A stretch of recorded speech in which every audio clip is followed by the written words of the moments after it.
Bismillahirrahmanirrahim. Alhamdulillahirabbil alamin. Nahmaduhu wa nasta'inuhu wa nastaghfiruh. Wa na'udzu billahi min shururi anfusina wa min sayyiati a'malina. May yahdihillahu fala mudilla lahu wa may yudlil fala hadiya lahu. Asyhadu an la ilaha illallah wahdahu la syarika lahu wa asyhadu anna Muhammadan abduhu wa rasuluhu la nabiyya ba'dahu. Allahumma shalli wa sallim ala Muhammadin sallallahu alaihi wasallam wa ala alihi wa azwajihi wa dzurriyyatihi wa man tabi'ahum ila yaumil qiyamah. Qala Allah ta'ala fi kitabihil karim, a'udzu billahi minasyaitonir rajim. Ya ayyuhalladzina amanu taqullaha haqqa tuqatih wa la tamutunna illa wa antum muslimun. Ya ayyuhan nasu taqu rabbakum alladzi khalaqakum min nafsin wahidah wa khalaqa minha zawjaha wa batha minhuma rijalan katsiran wa nisaa'a wattaqullaha alladzi tasaaluna bihi wal arham innallaha kana 'alaikum raqiba. Ya ayyuhalladzina amanu taqullaha wa qulu qawlan sadida yusrih lakum a'malakum wa yaghfir lakum dhunubakum wa may yuti'illaha wa rasulahu faqad faza fawzan 'azima. Fa'lam fa inna khairal hadis kitabullah wa khairal hadi hadi Muhammadin sallallahu alaihi wasallam wa syarrul umuri muhdatsatuha wa kullu muhdatsatin bid'atun wa kullu bid'atin dhalalatun wa kullu dhalalatin finnar. Amma ikhwani wa akhwati rahimani wa rahimakumullah. Alhamdulillah, puji syukur kehadirat Allah Subhanahu wa taala, di mana Allah Subhanahu wa taala pada pagi hari ini masih memberikan kesempatan, kenikmatan, kesehatan kepada kita semua, sehingga kita bisa berkumpul muwajahah musyafa'ah dalam majelis yang mulia di Masjid Thayyibah ini. Semoga jerih payah kita senantiasa oleh Allah dihitung sebagai ibadah yang diterima di sisinya, sehingga besok kita bisa menerima pahala dari apa yang telah kita kerjakan ini. Salawat dan salam semoga tercurahkan kepada Nabi kita Muhammad sallallahu alaihi wasallam beserta para sahabatnya, para keluarganya dan pengikut setianya hingga yaumil qiyamah. Hadirin wal hadirat rahimani wa rahimakumullah. Kemarin sampai surat Al-Fatihah ayat pertama, yaitu alhamdulillahirabbil alamin, atau ayat kedua yang menghitung dari bismillahirrahmanirrahim. Sekarang sampai ayat ketiga, Ar-Rahman Ar-Rahim, Ar-Rahmanir Rahim, yang maha pemurah di dunia dan di akhirat, Ar-Rahimi, dan yang maha pemurah dan pengasih di akhirat saja.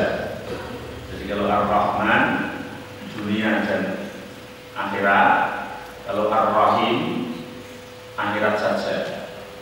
Wa kana bil mu'minina rahima, karena rahim itu hanya diberikan kepada orang mukmin. Jadi pemberiannya adalah di akhirat. Ar-Rahman Ar-Rahim artinya telah disebutkan, dibahas dalam menafsirkan Bismillahirrahmanirrahim secara panjang kemarin. Inna wassafa nafsahu birrahman birrahim ba'da qawlihi rabbil alamin liyakuna min babi qarni tarhib ba'da tarhib. Walaupun di Bismillah telah menyebutkan sifat Allah Ar-Rahman Ar-Rahim, Bismillahirrahmanirrahim. Akan tetapi setelah Allah menyebut dirinya sebagai Rabbil Alamin yang menguasai alam semesta, Tuhan sekalian alam, kemudian Allah menyebut Ar-Rahman Ar-Rahim.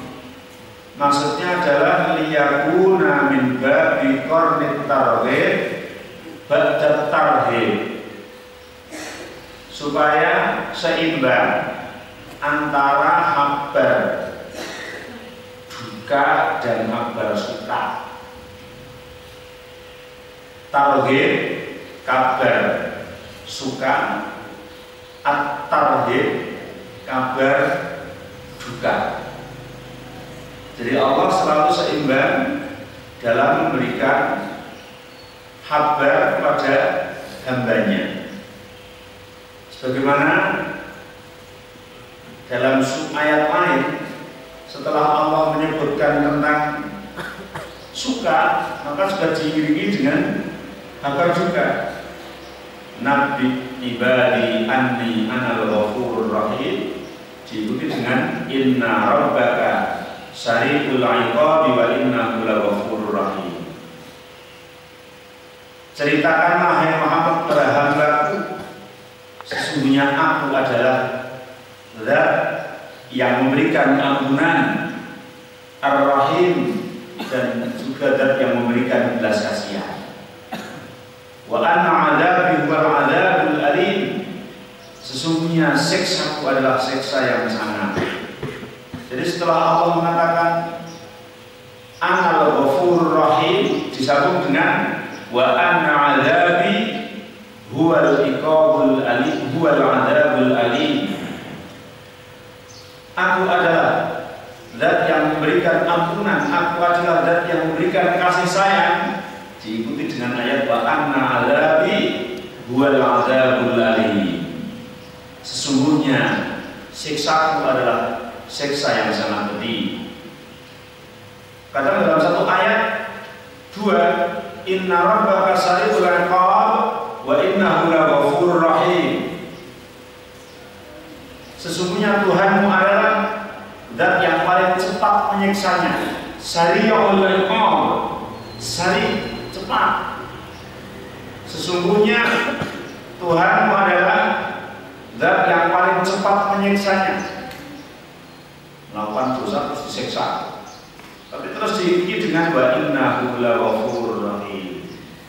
Dan sesungguhnya Allah adalah Zat yang maha memberikan ampunan, Rahimun, dan Zat yang maha memberikan belas kasihan. Jadi selalu diiringi antara kabar duka, suka, duka, suka, supaya seimbang. Karena orang atau manusia supaya berjalan seimbang itu selalu di tengah-tengah antara dua kabar duka, kemudian diiringi dengan kabar suka. Karena kalau hanya kabar duka terus yang diberikan, maka manusia itu sifatnya mudah putus asa, sehingga tidak normal, tidak berjalan dengan baik. Begitu juga kalau hanya kabar suka saja, maka orang itu akan menyepelekan. Coba kalau sekarang diberikan kabar duka terus bahwa orang yang melakukan dosa ini siksanya sebanyak ini, orang yang telah jatuh ke dalam kesyirikan maka tidak akan diampuni dosanya oleh Allah. Orang yang melakukan makan riba satu dirham maka dosanya sama dengan zina dengan ibunya. Terus sabarnya kabar duka terus, maka orang itu berpikir berarti kalau saya itu dosanya sudah kadung banyak, itu nggak perlu tobat. Tobat pun nggak diterima ini, karena dosanya sudah terlalu banyak dan nggak mungkin Allah memberikan ampunan. Karena apa? Yang didengar hanya kabar Bukan. Begitu juga kalau yang disampaikan hanya kabar suka, tentang tauhid namanya. Barang siapa yang mati mengucapkan la ilaha illallah, maka sebesar apapun dosa yang kamu lakukan, walaupun dosanya sepenuh langit dan bumi, maka niscaya Allah akan memberikan ampunan sepenuh langit dan bumi itu pula. Barang siapa yang melakukan ini, itu, maka pahalanya ini, itu, menghapus punya dosa yang ada. Ya, siapa yang sholat di Masjidil Haram sekali sama dengan 100.000, kalau di sana 40 hari, maka pulang sangat perlu sholat lagi karena susuk, gitu ya. Nah, ini hamba suka terus. Makanya hamba itu diiringi, ya juga. Ketika kita mau menyepelekan, kita melihat murka Allah, kita menjadi semangat lagi. Ketika kita mau putus asa melihat murka Allah yang begitu besar, kita melihat kabar suka, sehingga kita menjadi merasa ringan dalam melakukan ibadah itu. Maka ulama Imam Ghazali menyebutkan habar suka itu disebut dengan roja, dan habar suka itu disebut dengan khauf. Maka orang itu harus ada di tengah-tengah antara roja dan khauf, supaya tidak putus asa. Digambarkan seperti kambing. Jadi manusia itu seperti kambing, bukan domba-domba yang tersesat. Seperti kambing, gambarannya gimana? Kambing mau disembelih untuk korban, supaya dituntun itu berjalan dengan sendirinya. Itu di depannya itu ada rumput yang dipamerkan supaya dia jalan itu ingin ada rumput di situ. Kemudian di belakangnya ada pecut. Kalau dia berhenti takut dipecut oleh majikannya. Begitu juga kita dipamer oleh Allah dengan surga dan keindahannya, tapi juga ditakut-takuti oleh Allah dengan neraka dan segala kejahatannya. Jadi Al-Quran telah membicarakan surga terus neraka, supaya seimbang kita. Nah, di sini setelah Allah mengatakan Rabbil Alamin, Allah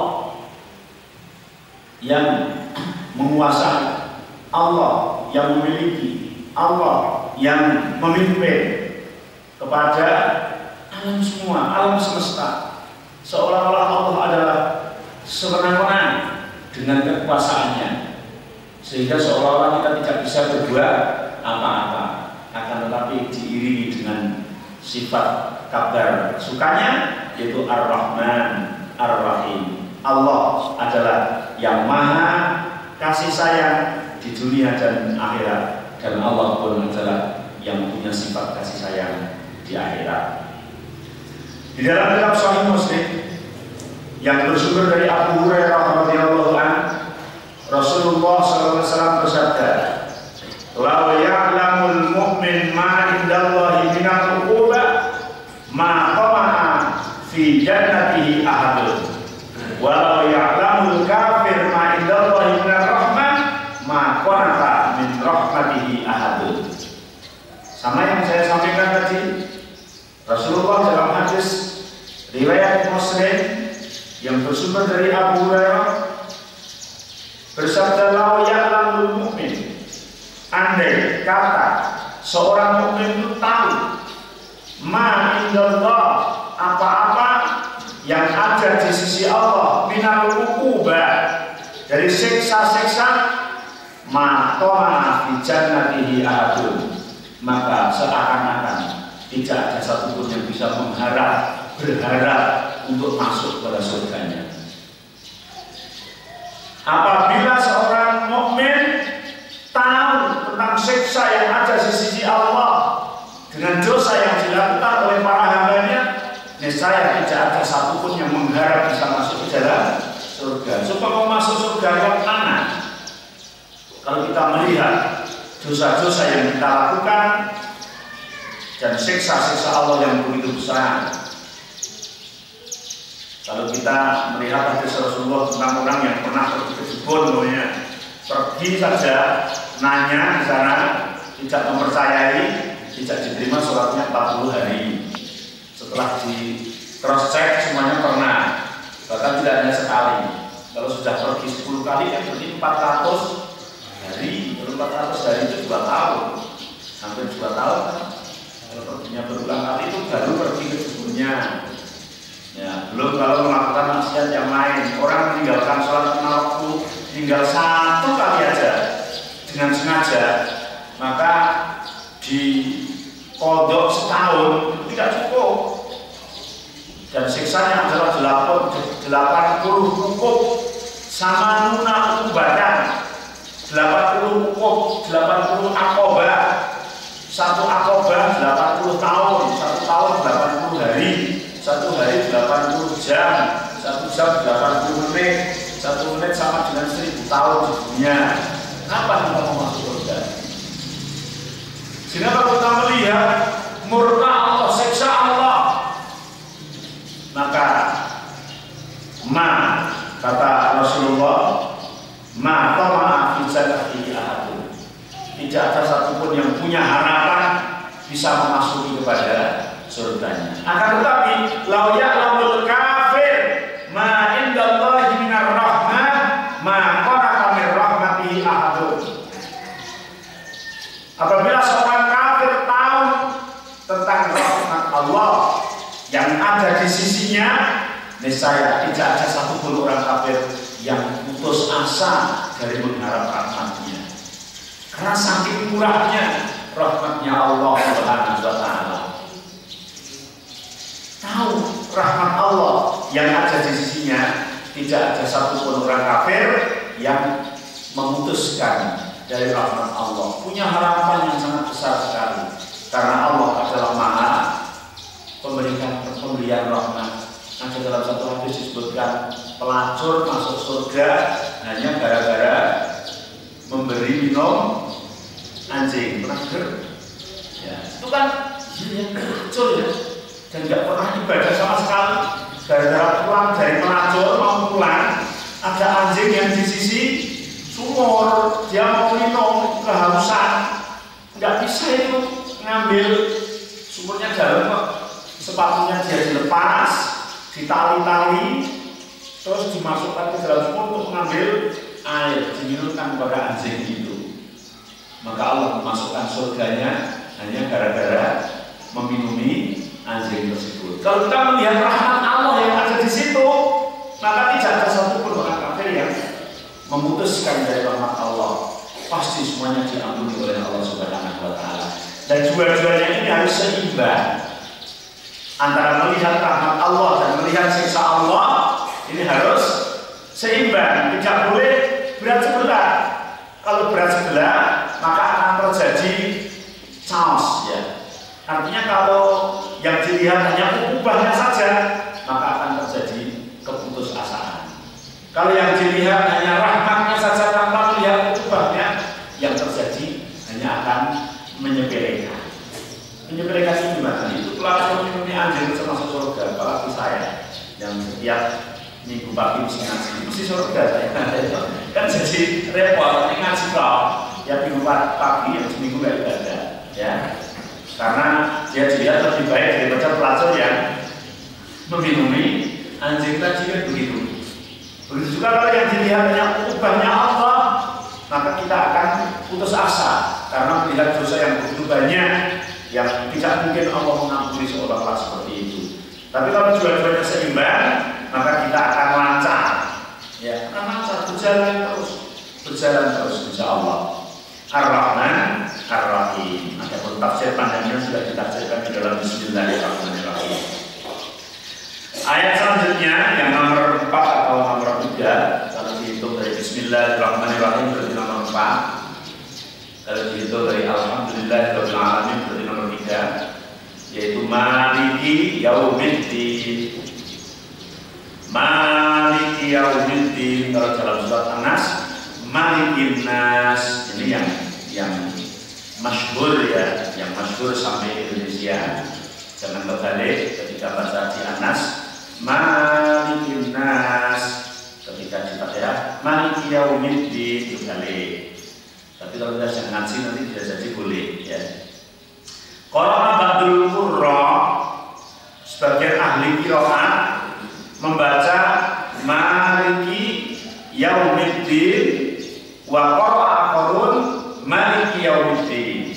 Memang sebagian ahli qiraat ada yang Maliki Yaumiddin itu manya dibaca pendek, ada yang membaca manya dibaca panjang. Artinya nanti ketika kita makmum ada imam membaca Fatihah, Malikinya manya dibaca pendek, nggak usah serta-merta disalahkan. Siapa tahu imam itu mengikut ahli qiraat yang lain. Ya, setelah imami Ar-Rahmanir Rahim Maliki Yaumiddin, dan setelah salam langsung ditegur, atau ketika itu langsung subhanallah subhanallah, repot imamnya, hanya kesalahan Maliki Yaumiddin subhanallah, kan tidak sadar subhanallah terus bersih. Ya, padahal beliau si imam membaca Maliki Yaumiddin mengikut pada qiraat yang lain. Karena wakilahu masyaqiqun mutawatirun fisabati, dua-duanya adalah sahih, dua-duanya adalah mutawatir, dua-duanya diakui oleh qari'ah sab'ah. Boleh panjangannya, boleh pendek, boleh ya. Maliki Yaumiddin boleh, Maliki Yaumiddin boleh. Wa yuqalu Maliki bikasril lam wa biiskaniha. Bahkan yang membaca pendek itu lamnya ada yang membaca kasroh, tapi ada yang membaca sukun. Maliki Yaumiddin ada, Maliki Yaumiddin ada, yang lamnya di sukun, bukan Maliki tapi Maliki. Ini kan kelihatan aneh. Maliki Yaumiddin kok jauh ya? Benar enggak? Karena suku katanya sama. Malaka yang laku, malaka wa mulkan itu masih memiliki, artinya menguasai.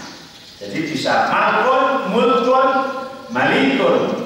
Wa yuqalu malikun aidan. Bahkan ada yang membaca setelah lam itu ada yang panjang.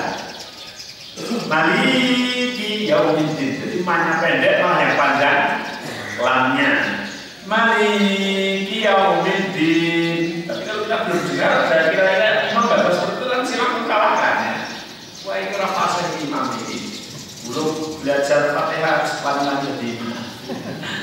Padahal dia tahu ilmunya ya, tahu ilmunya. Makanya jadi orang itu jangan kagetan, jangan kagetan. Artinya orang yang paling baik itu ketika melihat yang aneh, cari dulu, gitu ya. Bisa jadi salah, bisa jadi dia memang ilmunya banyak. Gitu. Kemarin itu pengalaman ketika akhir nikah teman, mungkin ada di sini teman yang dinikahkan, mungkin ya di daerah luar sana, dan mau akhir nikah itu dibuka dengan membaca Al-Quran. Tapi yang dibahas bukan membaca Al-Quran yang ketika mau akhir nikah. Tapi baca Al-Quran itu satu ayat itu diulang-ulang, tapi mengulang-ulangnya itu beda-beda. Pertamanya juga salah, tapi ternyata baca satu ayat itu dibaca menurut 7 imam, beda-beda. Ini pengalaman sekali nih. Kalau teman-teman yang baca Al-Quran salah gini, itu nggak salah, itu mengikut 7 imam. Karena sudah belajar Al-Quran sab'ah. Jadi kita jangan kagetan, tapi kalau ada sesuatu yang aneh, artinya kita pelajari. Itu memang salah, atau memang dia itu banyak ilmunya. Karena kalau langsung tegur, langsung menvonis, ya nanti bisa kacau gitu ya. Itu. Jadi ada yang membaca Maliki Yaumiddin. Wa asbana nafi' kasratal kaf faqara'a Maliki Yaumiddin. Maliki Yaumiddin, ada yang panjangnya itu setelah kan, bukan setelah lam. Itu yang dibaca dari sahabat Nafi. Maliki Yaumiddin, jadi panjangnya di kan, itu panjangnya di kan. Wa raja'aha kullan minal qira'atain murajjihun min haitsul ma'na wa kiltahuma shahihatun hasanatun. Sebagian qiraah merojehkan yang satunya, sebagian merojehkan yang lain, tapi keduanya teriwayatkan dengan riwayat yang sahih. Warja Az-Zamakhsyari maliki atau mulki anak qiraatu ahli haramain. Menurut Imam Zamakhsyari bahkan membacanya dibaca doma memnya mulki yaumiddin, karena itu yang dibaca oleh ahli haramain. Karena ada di dalam ayat yang lain dengan menggunakan kata limanil mulkul yaum qauluhul haq walahul mulk. Jadi mulk ya yang berarti adalah raja atau ratu. Wa hukiya Abu Hanifah, dan Imam Abu Hanifah membaca maliki yaumiddin malaka yaumiddin ala anahu fi'lun wa fa'ilun wa maf'ulun. Bahkan kalau Imam Abu Hanifah membaca malaka yaumiddin, malaka yaumiddin, karena malaka diberlakukan sebagai fi'il, kemudian fa'ilnya Allah, kemudian yaumiddin dijadikan maf'ul. Malaka yang telah merajai, yang Allah senantiasa telah merajai, yaumiddin pada hari pembalasan. Jadi malaka diberlakukan sebagai fi'il. Wahada syadud gharibun jiddan. Akan tetapi pendapat Abu Hanifah ini dibantah oleh beberapa ulama, dikatakan sebagai gharib, karena lafal maliki yaumiddin ini menjadi sifat sebelumnya kok diberlakukan sebagai fi'il, fa'il, dan kemudian maf'ul. Itu yang dipilih oleh Abu Hanifah. Akan tetapi yang lain mengatakan itu adalah gharibun jiddan. Wa qad rawa Abu Bakar Ibni Abi Dawud fi dzalika syai'an ghariban haitsu qala hadatsana Abdurrahman Al-Azdi hadatsana Abdul Wahhab Ibni Adi Ibni Fudail an Abil Matraf an Ibni Syihab annahu balaghahu anna Rasulullah sallallahu alaihi wasallam Abu Bakar wa Umar wa Utsman wa Muawiyah wa ibnuhu Yazid ibn Muawiyah kan yaqra'una maliki yaumiddin. Imam Abu Bakar bin Abi Dawud dan juga Abdurrahman Al-Azdi meriwayatkan yang sumbernya dari para sahabat bahwa Abu Bakar, Umar, Utsman, Muawiyah, Yazid semuanya membaca Fatihah di dalam ayat yang ini, membaca maliki yaumiddin. Maka pendapat jumhur ulama ahlul qurra yang terdekat kepada apa yang dibaca oleh Rasulullah, karena yang dibaca oleh para sahabat adalah sebagaimana yang tersebar di kalangan kita, yaitu dengan membaca maliki yaumiddin. Hanya kita tahu tentang bacaan-bacaan yang lain, tapi yang masyhur dan mendekati kepada kebenaran insya Allah dengan membaca panjang sebagaimana yang dibaca oleh Khulafaur Rasyidin, Abu Bakar, Umar, Utsman, dan yang lain. Jadi yang kita baca insya Allah sudah sesuai dengan apa yang dibaca oleh para sahabat. Maliki yaumiddin, ya, dan yang menguasai pada hari pembalasan. Qala Ibnu Syihab wa awal man ahdasa maliki Marwan.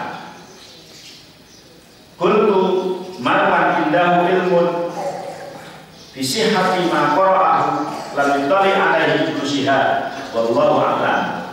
Imam Ibnu Syihab mengatakan, kata Imam Ibnu Syihab, orang yang awalnya mengucapkan maliki dengan pendek itu katanya adalah Marwan, ya.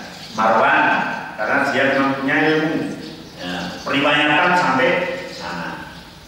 Wa qatrawa min turuqin muta'addidatin awradaha Ibnu Mardaweh anna Rasulullah sallallahu alaihi wasallam kana yaqra'uha maliki yaumiddin.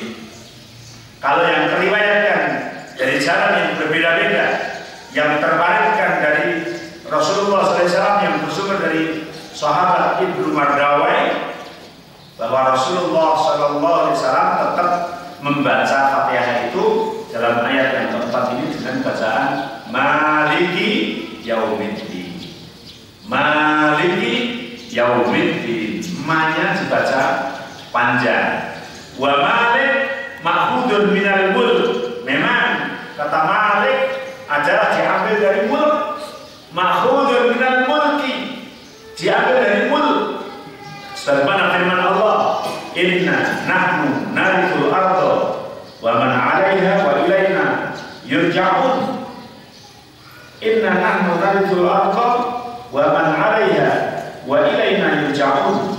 Sesungguhnya kami narisul arda, sungguh kami mewariskan bumi, wa man 'alaiha, dan apa-apa yang ada di dalamnya, wa ilaina yurja'un, dan kepada kami mereka semuanya dikembalikan. Wa qala qul a'udzu birabbin nas malikin nas. Katakanlah, aku berlindung kepada manusia malikin nas, yang menjadi rajanya manusia. Artinya apa?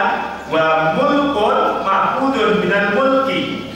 Kata al-mulk, al-malik minal mulki, wa ismul fa'il malik. Limanil mulkul yaum lillahil wahidul qahhar.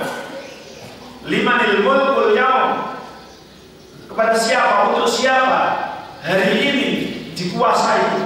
Lillahi al-wahidul qahhar, bagi Allah yang bersifat wahid, ahad, esa, al-qahhar, yang bersifat qahhar, memaksa. Qaulul haq wa lahul mulk. Jadi ada kata-kata al-mulk, al-haq, ucapan Allah adalah hak, wa lahul mulk, dan bagi Allah kekuasaan. Al-mulku yauma idzinil haq. Al-mulk, kerajaan, yauma idzin, pada hari ini adalah al-haq lirrahman, wa kana yauman 'alal kafirin 'asira. Wa tahsisul mulk yaumiddin la yanfihi amma adahu li'annahu qad taqaddama al-ikhbar bi annahu rabbul alamin. Kemudian selesai.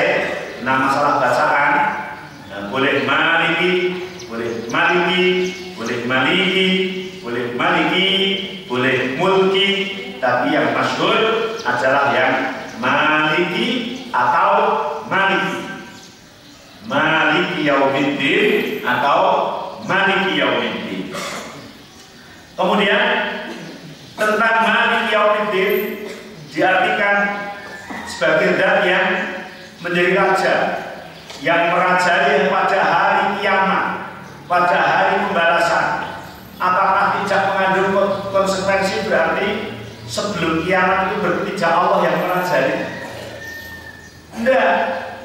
Allah mengkhususkan wa tahsisul mulki liyaumiddin. Allah mengkhususkan maliki yaumiddin, merajai pada hari kiamat, pada hari pembalasan. La yanfihi amma ada, tidak menafikan dari apa-apa yang selain hari kiamat. Di luar hari kiamat ya Allah yang merajai. Li'annahu qad taqaddama al-ikhbar bi annahu rabbul alamin. Karena kata Malik Yaumiddin itu jatuh setelah kata Rabbil alamin. Allah yang menguasai seluruh alam ini, sehingga kata-kata Malik Yaumiddin, Allah yang merajai pada hari pembalasan, itu ada kalimat khusus. Kalau Allah yang Rabbil alamin, ya, merajai seluruh alam, yang menguasai seluruh alam, yang dimaksud alamin seluruh alam umum fit dunya wal akhirah, baik alam dunia maupun alam akhirat, Allah yang menguasai.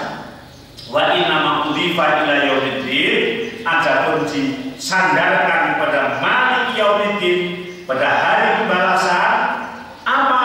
Li annahu la yad'i ahadun hunalika syai'an wa la yatakallamu ahadun illa bi'idzni. Karena pada hari pembalasan itu yang dimaksud Allah yang merajai adalah pada hari itu hari yang genting. Tidak ada satupun orang yang bisa berkata-kata kecuali yang diizini oleh Allah Subhanahu wa Ta'ala. Tidak ada satupun orang yang bisa mengklaim dirinya untuk seolah-olah dirinya menjadi juru penyelamat atau untuk menyelamatkan dirinya sendiri. Wong dia berbicara saja tidak bisa. Maka hari kiamat itu, kalau hari-hari biasa kayak gini, walaupun Allah yang menguasai, Allah masih memberikan kekuasaan penuh kepada para hamba-hamba tersebut. Mau ngomong apa itu, artinya mau ngomong apa saja, Allah memberikan ide. Singar omong taat, omong maksiat, yang mau menyembuhkan diri, aku yang paling gagah, aku yang paling bisa. Pada hari sebelum kiamat itu kan bisa. Setan masih bisa menyembuhkan diri, baik itu setan jin maupun setan manusia. Tapi ketika datang hari kiamat, maka khusus betul-betul Allah yang menguasai, yang merajai, sehingga tidak ada satupun makhluk yang bisa angkat kepala untuk berbicara kecuali yang diizini. Coba Allah dalam surat An-Naba mengatakan, yauma yaqumur ruh wal malaikatu shaffan la yatakallamun illa man adzina lahu rahman wa qala shawaba. Pada hari itu malaikat yang dipimpin oleh Jibril berbaris, mereka tidak berkata apa-apa kecuali apabila telah diizini oleh Allah, dan mereka pun berkata dengan kata-kata yang benar. Mereka sama berbaris di hadapan Allah Subhanahu wa Ta'ala, di hadapan kekuasaan Allah Subhanahu wa Ta'ala, dan tidak ada satupun yang berani berkata-kata kecuali telah ada izin dari Allah Subhanahu wa Ta'ala, dan itu pun berkata dengan perkataan yang benar. Wa khasya'atil aswati lirrahman fala tasma'u illa hamsa. Mereka tunduk, meredam suara, tidak berbicara apa-apa kepada Allah Subhanahu wa Ta'ala. Tidak ada kau dengar ucapan-ucapan kecuali ucapan yang benar. Yauma ya'ti la tukallamu nafsun illa bi'ilmi faminhum syaqiyyun wa minhum sa'idun. Syaqiyyun wa sa'idun. Pada hari itu, yauma ya'ti la tukallamu nafsun, pada hari itu didatangkan Allah, tidak ada satupun orang yang berani berbicara illa bi'ilmi, kecuali dengan izinnya Allah. Faminhum syaqiyyun wa sa'idun, dan di antara mereka ada yang berbahagia, ada yang celaka. Hanya pada hari kiamat yang Allah menisbatkan dirinya sebagai Maliki Yaumiddin adalah hari yang sangat genting, hari yang sangat menakutkan, hari yang Masya Allah tidak ada satupun orang berani berkata-kata, malaikat pun tidak berani kecuali telah diizinkan oleh Allah Subhanahu wa Ta'ala. Kalau hari ini Allah yang menguasai, hari ini Allah lah yang mengintai kita, tapi kita masih diberi kebebasan, tinggal pilih mau berucap ucapan yang baik, yang benar atau yang salah. Kalau yang baik dibalas dengan baik, yang jelek dibalas dengan jelek. Maliki Yaumiddin. Wa qala Ad-Dhahhak Ibnu Abbas, Imam Ad-Dhahhak yang bersumber dari Ibnu Abbas mengatakan, Maliki Yaumiddin yaqulu ya la yamliku ahadun ma'ahu fi dzalikal yaum hakaman kamulkihim fid dunya. Pada hari itu tidak ada satupun orang yang mempunyai pembela sebagaimana mereka mempunyai pembela di dunia. Kalau orang di dunia tersandung permasalahan hukum, masih ada pengacara, dan pengacara di dunia ini pekerjaannya apa? Membela orang yang salah. Membela orang yang salah, cari-cari lah caranya sehingga yang salah itu nanti tidak kelihatan salah, bebas dari hukuman. Tapi kalau di akhirat pengacaranya tidak ada, amalnya sendiri, ya. Amalnya sendiri. Sebagaimana dalam hadis disebutkan puasa, kemudian membaca Al-Quran akan jadi makhluk yang membela. Ketika kita mau masuk neraka, muncullah amalan puasa yang sudah jadi makhluk itu, minta izin pada Allah untuk memberikan syafaat kepada orang yang dulu melakukannya. Amalnya sendiri.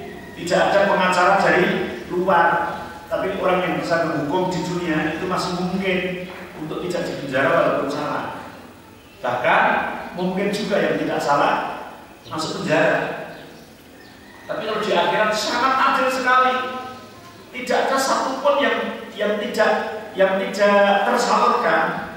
Kalau itu memang benar, tetap benar.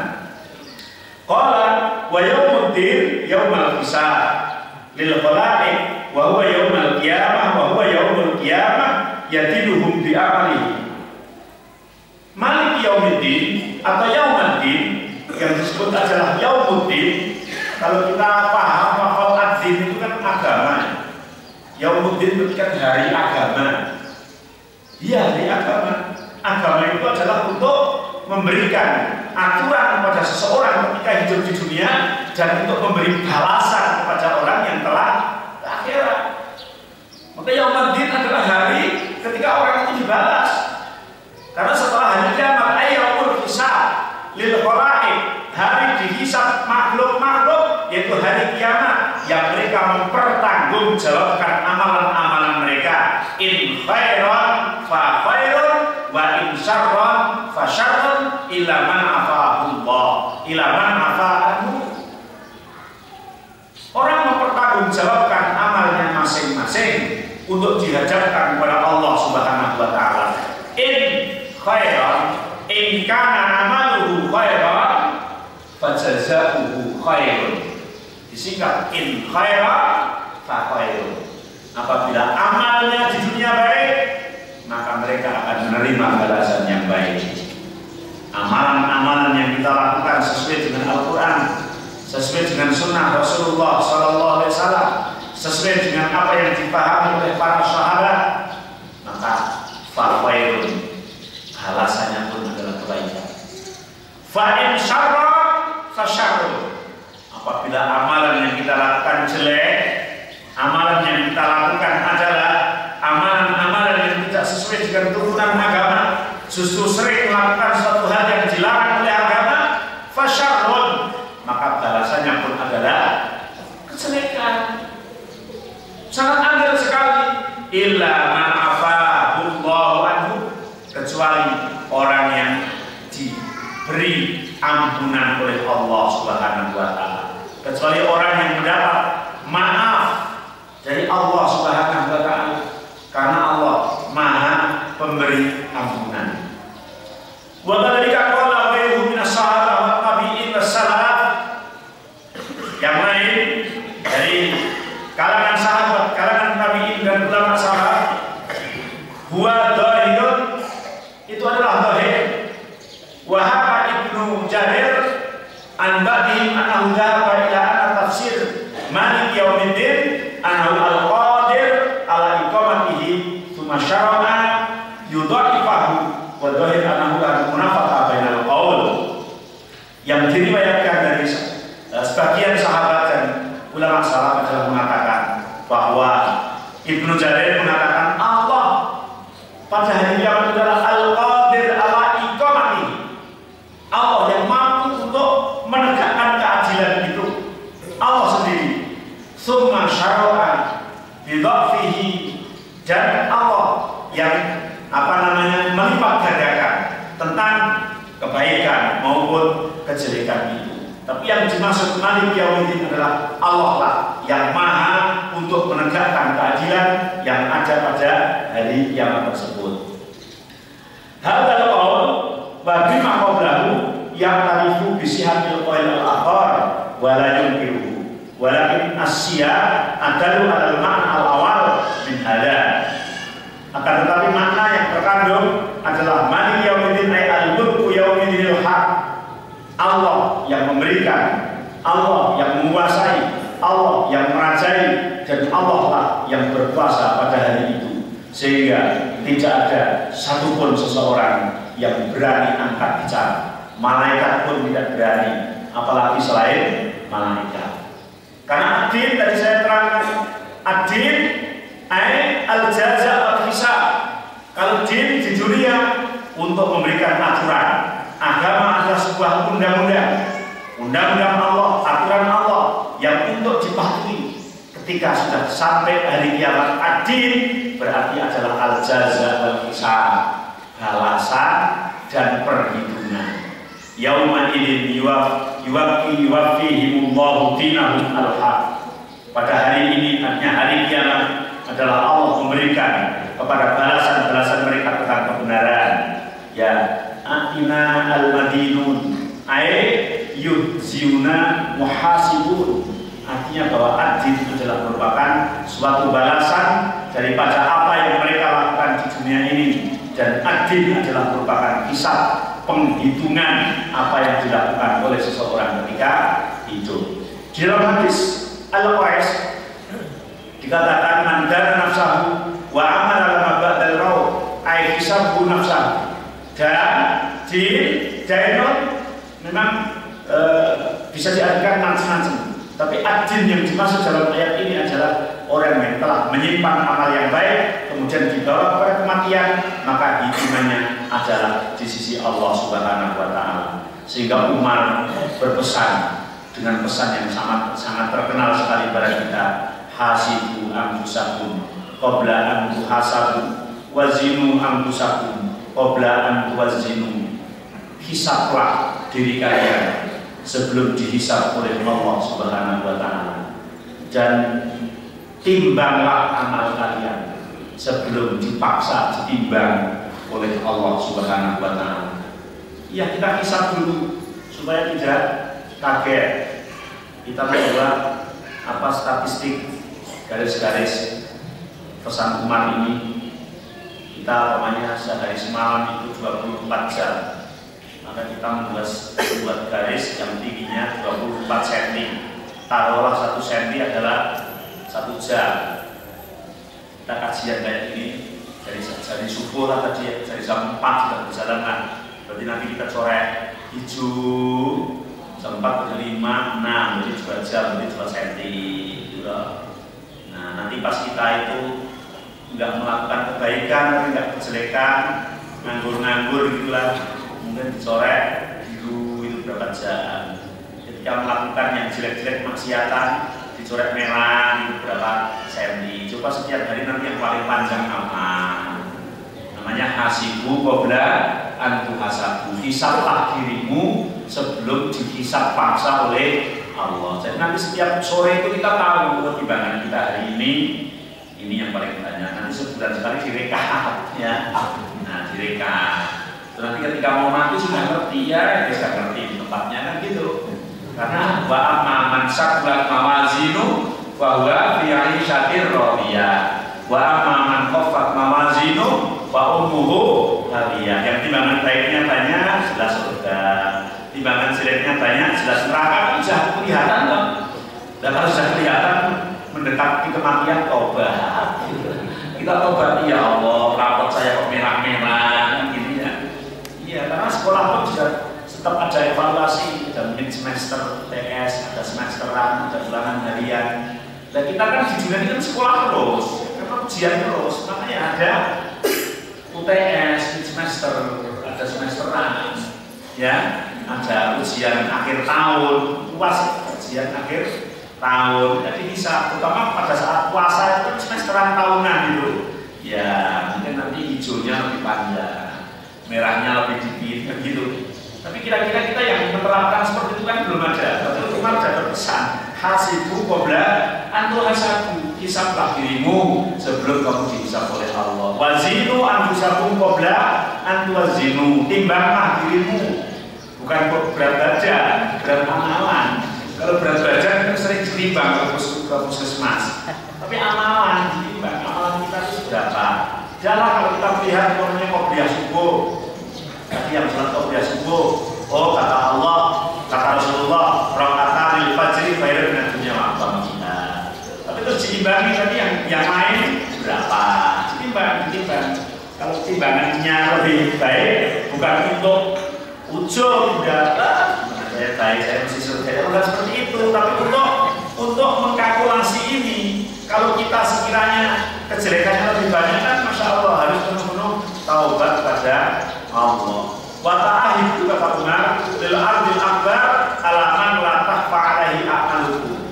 Dan kamu harus bersedia bersedia untuk menghadapi permasalahan yang besar besok di hari kiamat, ya, karena amal itulah yang akan menolong. Tidak ada yang lain kecuali yang akan menolong kamu adalah amal kalian sendiri. Maka persiapkanlah amalan di dunia ini untuk mempersiapkan menghadapi huru hara besar dari kiamat, yang mana pada hari itu tidak ada satupun yang bisa berkata-kata kecuali hanya orang yang diizini oleh Allah. Dan yang diizini itu otomatis satu para malaikat. Ya, yang kedua Rasulullah SAW ketika dia banyak manusia untuk meminta syafaat pada nabi-nabinya tidak diterima. Dalam riwayat Sahih disebutkan seperti itu. Kemudian menemui Nabi Muhammad dan Nabi Muhammad sujud pada Allah, minta untuk boleh nggak memberikan syafaat itu. Maka kemudian Allah mengatakan, irfa' ra'sak, angkatlah kepalamu. Isfa' syafaatilah orang-orang yang telah membawa kartu syafaat. Yang nggak dapat kartu juga nggak disyafaati, ya. Tidak semua orang, walaupun saudaranya Abu Jahal nggak bawa kartu itu nggak disyafaati, ya. Iya, keluarganya Abu Thalib syafaatnya tapi sedikit sekali. Syafaatnya Rasulullah yang diizini oleh Allah untuk memberikan syafaat kepada Abu Thalib itu sedikit sekali, yaitu ketika siksanya itu diringankan saja. Seharusnya siksanya dalam keringan, hanya di telapak kakinya itu dikasih pelopak atau sandal, kemudian otaknya mendidih, itu paling ringan. Ringan siksa jerak. Dan itu yang diberi izin oleh Allah untuk memberikan syafaat kepada pamannya itu. Selebihnya orang yang tidak mendapat izin oleh Allah diberikan syafaat, maka Rasulullah tidak berhak, tidak mempunyai kewenangan mutlak untuk memberikan syafaat kepada para umatnya. Maka dari itu dari sekian kita carilah surat-surat izin itu mulai diproses dari sekarang. Surat izin pendidikan bangunan, surat izin ini, surat izin itu, surat izin mengemudi, ya kita harus diurus. Kalau kita nggak dapat ya nanti bisa terkena tilang gitu ya. Nah, surat izin untuk mendapatkan syafaatnya dicari sejak hidup ini, melakukan apa yang diperintahkan, yang disyariatkan, meninggalkan apa yang telah dilarang oleh Allah Subhanahu wa Ta'ala, dengan cara mengikuti Al-Quran dan Sunnah Rasulullah sesuai dengan yang dipahami oleh salaful ummah. Insya Allah kita akan diberi keselamatan oleh Allah, baik di dunia, dan yang paling amat sangat terpenting adalah keselamatan di akhirat nanti. Karena keselamatan di akhirat adalah untuk selama-lamanya. Kalau di dunia mentoknya hanya sampai meninggal dunia. Semoga kita mendapatkan hidayah dan pertolongan dari Allah untuk mempersiapkan amalan-amalan yang baik untuk menghadapi hari huru hara besok di hari kiamat, supaya mendapatkan pertolongan dari Allah Subhanahu wa Ta'ala.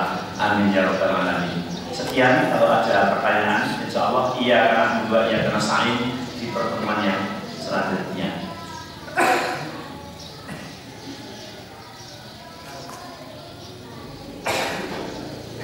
Terima kasih.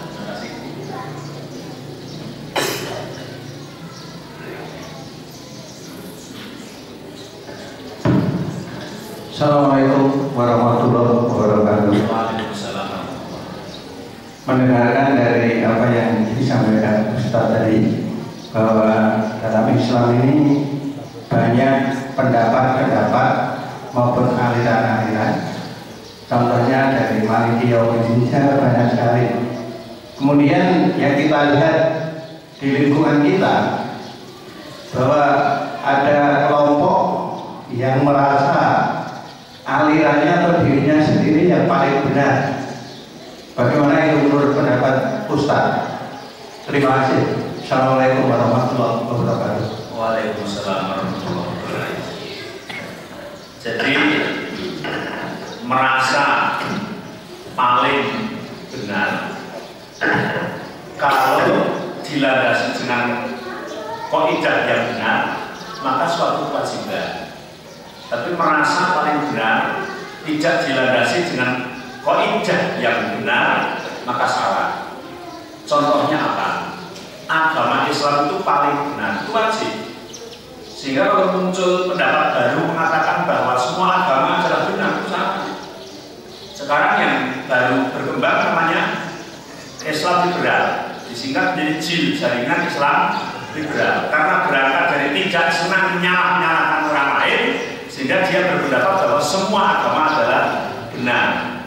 Kemarin ketika dia dialog Ulil Absar adalah dengan Kiai Muda NU, ketika dari Kiai Muda NU itu mengatakan, katanya Pak Ulil, Gus Ulil mengatakan bahwa semua agama adalah sama. Malah dia malah menjawab, saya nggak mengatakan semua agama itu sama. Agama mesti beda, Islam dengan Kristen beda, Kristen dengan Hindu beda. Yang saya katakan adalah semua agama itu benar. Begitu kan parah lagi gitu. Dia tidak mengatakan semua agama itu sama, tapi semua agama adalah benar. Dia menggambarkan kita mau ke mana, mau pergi ke suatu tempat, namanya ke Solo lah, bisa lewat Purwokerto, bisa lewat mana, Bawek, bisa lewat yang mana, tapi tujuannya sama, semuanya sampai sana. Nah, yang seperti ini adalah tidak benar. Karena Al-Quran mengatakan inna dina indallahil Islam. Sesungguhnya agama yang diizini oleh Allah, yang diridhoi oleh Allah adalah hanya Islam. Wa may yattaqi ghairal islami dinan fala yuqbala wa fil akhirati minal khasirin fala yuqbala minhu wa fil akhirati minal khasirin. Barang siapa yang mengambil selain Islam menjadi agama, maka niscaya Allah tidak akan menerimanya dan orang itu akan menjadi orang yang rugi. Maka yang mengatakan, kita harus mengatakan bahwa agama yang paling benar adalah Islam. Selain itu adalah tidak benar. Walaupun konsekuensinya tidak berarti selain Islam harus dimusuhi, tidak. Karena Islam mengajak untuk bersatu, kan begitu. Tapi tetap saja mengatakan bahwa Islam adalah yang paling benar. Karena memang Al-Quran mengatakan seperti itu. Sehingga sebetulnya boleh dikatakan semua agama itu benar pada zamannya. Nah, kalau pada belakangnya itu dikatakan pada zaman itu benar. Nah, semua agama itu benar pada zamannya. Artinya pada zaman Musa, ya, yang mereka mengatasnamakan Yahudi pada zaman Musa, itu ya benar kalau mereka mengikut Taurat yang semestinya ya surga. Pada zaman Isa, Nasrani, ya benar. Ketika mengikut kitab Injil yang pada zaman Isa, ya dia masuk surga. Tapi ketika setelah Allah mengutus Muhammad, itu semuanya kan disempurnakan, direvisi. Sehingga tidak benar ketika kita sekarang sudah di zaman ordernya Jokowi, kemudian orang itu menganut peraturannya Pak SBY yang kemarin itu tidak benar. Kan sudah berlaku. Apalagi nganut orde baru yang sudah lalu atau orde lama, kan sudah ganti, undang-undangnya sudah ganti, peraturannya sudah ganti. Jadi kan coba di pom bensin pada zaman Pak Soeharto kan bensin Rp250, terus sekarang kita bayar Rp250, mau nggak pom bensinnya?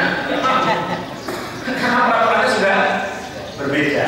Maka kita harus katakan bahwa sekarang agama yang benar adalah Islam. Kemudian kalau orang mengatakan paling benar pada pemahaman, nah itu juga dibagi menjadi dua.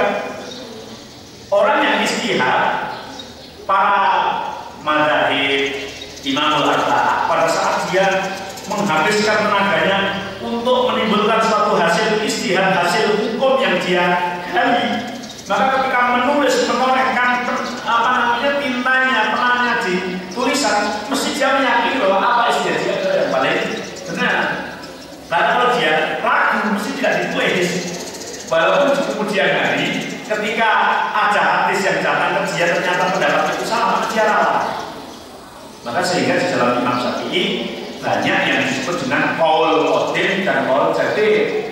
Qaul qadim adalah fatwa lama, kemudian qaul jadid adalah fatwa baru. Sehingga dalam kitab Imam Syafi'i itu banyak yang fatwa lama diralah, kemudian muncul fatwa-fatwa baru. Tapi yang ketika menulis di fatwa lama itu ya dia meyakini bahwa itu adalah yang paling benar. Begitu juga kita sebagai awam, ketika kita ibadah, maka yakinilah kamu ibadah ini adalah menggunakan cara yang paling benar. Nggak boleh saya ibadah dengan cara tak benar, tak salah ya Allah. Penting saya itu nggak benar. Harus yakin bahwa apa yang dilakukan itu cara yang paling benar, yang paling kita ketahui pada saat itu.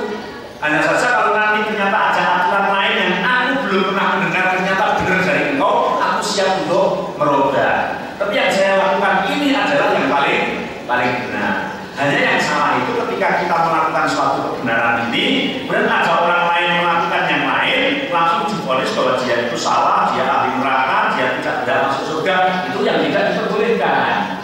Tapi apa yang kita lakukan, kalau kita sudah berlandaskan ilmu, apa yang kita lakukan adalah diyakini bahwa yang dilakukan itu adalah yang paling benar. Sambil kita tetap menggali ilmu-ilmu, sudah benar-benarlah apa yang kita lakukan itu. Kalau belum ya kita terus mencari dan mencari, karena di dalam kehidupan ini senantiasa belajar dan mengajar sampai akhir hayat. Jadi yang tidak boleh mengaku benar kemudian menyalahkan tanpa ada dasar hukum, membagi buta, itu yang tidak diperbolehkan. Tapi kalau membenarkan yang benar, menyalahkan yang salah sesuai prosedur wajib. Karena sekarang itu ada orang yang aneh-aneh. Ketika orang tidak pakai jilbab, terus kemudian ditegur bahwa pakai jilbab, kamu jangan nyalahin saya toh. Yang penting saya kan menjilbabi hati. Kok kayak kamu yang benar-benar sendiri kan salah gitu. Karena orang yang tidak pakai jilbab itu tetap salah dan harus disalahkan. Hanya dengan cara menyalahkannya itu yang berbeda-beda. Dengan anaknya sendiri, dengan istrinya sendiri, dengan orang lain melihat di bundaran ketika orang olahraga kan tidak sama. Dengan anaknya sendiri kemudian dimarahi kayak anaknya sendiri, semua ya salah. Sebenarnya salahnya ya orang itu salah, tapi kita menyalahkannya kadang-kadang salah begitu. Sehingga kalau kalian mau amar ma'ruf nahi munkar dengan cara yang makruh, supaya tidak menjadikan munkar itu semakin munkar, tapi munkar itu berubah, paling tidak terkurangi. Syukur-syukur berubah menjadi makruh. Begitu Pak, kalau Pak Pak.